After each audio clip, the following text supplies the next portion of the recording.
Al-murid qad yulazimu samta liktifaihi bi'ilmillahi subhanah. Seorang murid, seorang yang hendak mendapatkan ma'rifat kepada Allah, terkadang dia itu melazimi akan diam,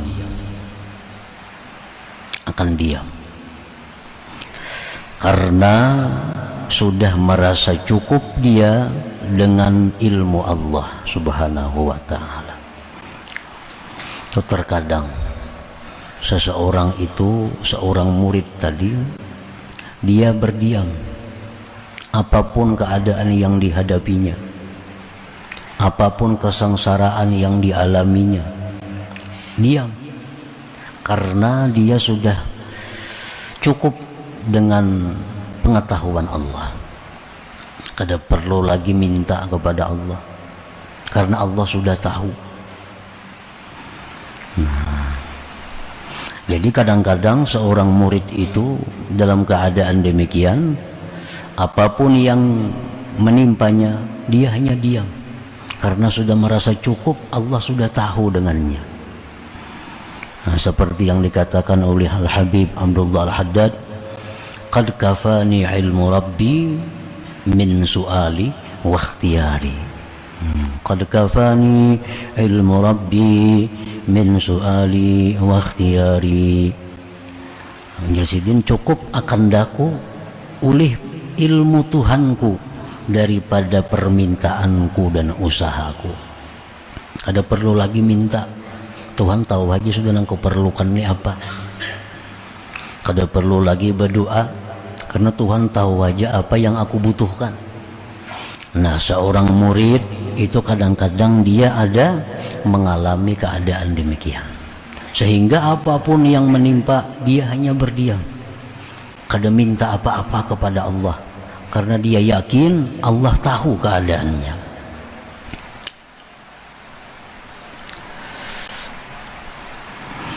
Pamata atlaqallahu lisanahu bid-du'a bi syai'in tajalla fi qalbihi falya'lam anna Allah ta'ala arada an yu'tiyahu ma talaba minhu. Nah, di saat seorang murid tadi diam, kada berdoa kepada Allah, padahal macam-macam masalah yang dihadapinya, di saat dia diam itu, kenapa dalam hatinya ada muncul keinginan untuk berdoa, dan lisannya pun terlintas doa, maka itu pertanda bahwa Allah akan memberi apa yang dia minta itu kepada Allah subhanahu wa ta'ala. Nah, kenapa biasanya kada pernah ada hendak minta-minta lawan Tuhan? Karena sudah merasa cukup, Tuhan tahu aja keadaan. Itu sudah dijalani demikian. Kenapa hari itu dalam hatinya ada keinginan hendak berdoa, lisannya pun terlintas mengucapkan permintaan? Nah, itu berarti Allah subhanahu wa ta'ala menghendaki memberikan apa yang dia minta itu. Ini bujur-bujur ngarannya, doanya itu dari Allah, bukan dari nafsu. Nah, bila doa itu memang datangnya dari Allah, lalu terlintas di hatinya, lisannya menuturkan apa yang di hatinya, maka itu Allah akan mengabulkan.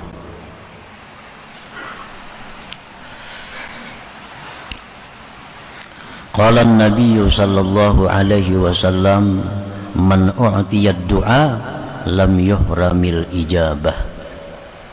Barang siapa yang diberikan doa, maka dia tidak dicegah, akan diperkenankan. Artinya kalau kita berdoa itu memang datangnya dari Tuhan, terlintas dalam ucapan kita apa yang kita butuhkan, maka itu akan diijabah oleh Allah, akan dikabulkan oleh Allah. Wa qala an-nabiy sallallahu alaihi wasallam, man udhina lahu bid-du'a faqad putihat lahu abwabur rahmah. Barang siapa yang diizinkan baginya pada berdoa, maka sungguh dibukakan baginya pintu-pintu rahmat Allah Subhanahu wa ta'ala.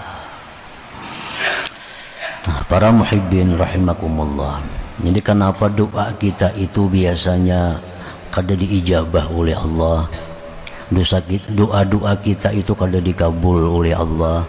Karena salah satu penyebabnya doa itu timbul dari nafsu kita, dari nafsu, bukan dari Allah. Andai kata doa itu memang datangnya dari lubuk hati yang paling dalam dan itu dari Allah, lalu lisan kita mengucapkannya, maka Allah akan mengabulkan doa itu.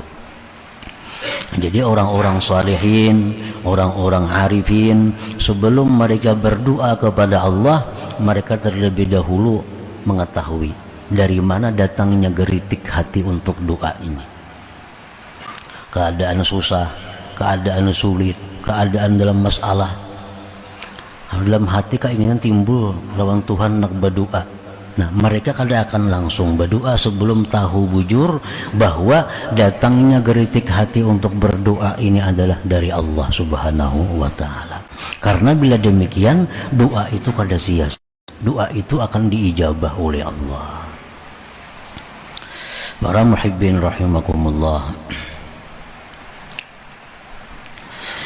wa ma su'ilallah syai'an ahabba ilaihi minal afwi wal afiyah. Rasulullah tadi menyatakan bahwa tidak diminta Allah sesuatu yang paling disukai Allah daripada kemaafan dan afiat. Misal dalam hati kita ada timbul satu geritik yang kita yakini ini dari Allah, menyuruh berdoa, tapi kita kada tahu doanya doa apa. Nah, cuma di dalam hati ada timbul satu geritik hati yang kita yakini itu dari Allah. Lalu kita hendak berdoa, apa yang kita minta? Nah, Rasulullah menyatakan permintaan yang paling disukai Allah itu adalah al-afwa wal afiyah. Nah, kemaafan yang kita minta dan keafiatan. Para muhibbin rahimakumullah, afiat itu apa artinya? Semoga sihat wal afiat, ya biasa kan kita.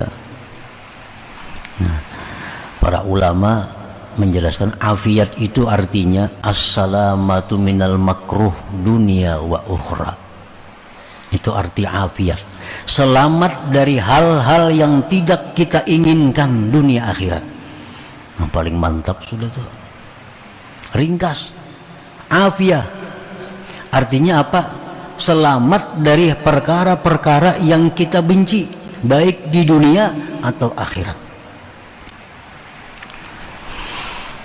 Nah, jadi kalau kita ada kesempatan sempit berdoa, ini mau panjang kali cukup waktu, atau kalau panjang kali cukup tempat. Nah, ratan mengucap aswad kan misalnya, berdoa panjang ditarik kurang. Nah, apa yang kita minta? Afiyah, afiyah, selamat dari hal-hal yang tidak diinginkan dunia akhirat. Nah, apalagi selamat dari hal-hal yang tidak diinginkan dunia dan akhirat. Nah, jadi dalam hati kita bila mana timbul satu kehendak yang kita yakini itu dari Allah, menyuruh berdoa, doanya apa kada bisa. Nah, minta lawan Tuhan al-afwa, kemaafan, wal afiyah, dan afiat. Jadi bukan hanya sekedar sihat, lebih dari sihat afiat ini. Kalau sihat itu biasanya jasmani, sihat. Tapi kalau afiat mencakup segala hal. Para muhibbin rahimakumullah, Sayyidina Abbas, paman Rasulullah SAW, pernah datang kepada Rasulullah minta ajari doa. Wahai Rasulullah, minta ajari doa apa yang bagus kepada Allah. Jar Nabi menjawab, ya Abbas, wahai Abbas, ya amma Rasulillah, wahai paman Rasulullah, salul afiyah di dunia wal akhirah, minta afiat dunia akhirat. Nah, satu kalimat yang sangat komplit, afiyah. Dalam sujud kita berdoa, nah itu kan sempit waktunya. Atau di waktu-waktu mustajab di hari Jumat, kadang-kadang sempit waktunya. Nah, apa yang paling tepat kita minta? Afiyah. Selamat dari hal-hal yang tidak diinginkan. Rasulullah SAW bersabda kepada seorang laki-laki, "Fa iza u'tita al-'afiyah fid dunya wa u'titaha fil akhirah faqad aflahta." Ujar Nabi, wahai laki-laki, bila engkau diberi Allah afiat di dunia, afiat di akhirat, maka engkau orang yang beruntung sudah. Orang beruntung.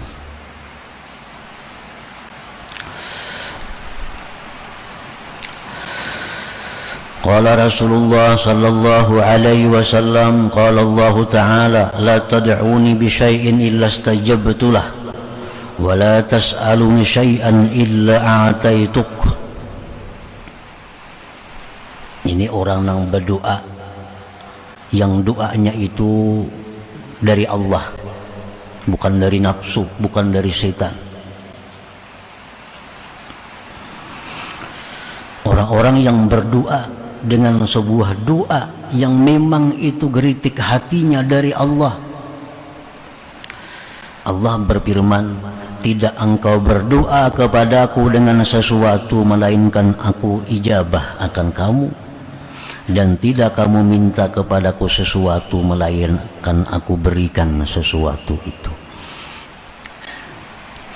Imma an u'ajjila laka ma sa'alta.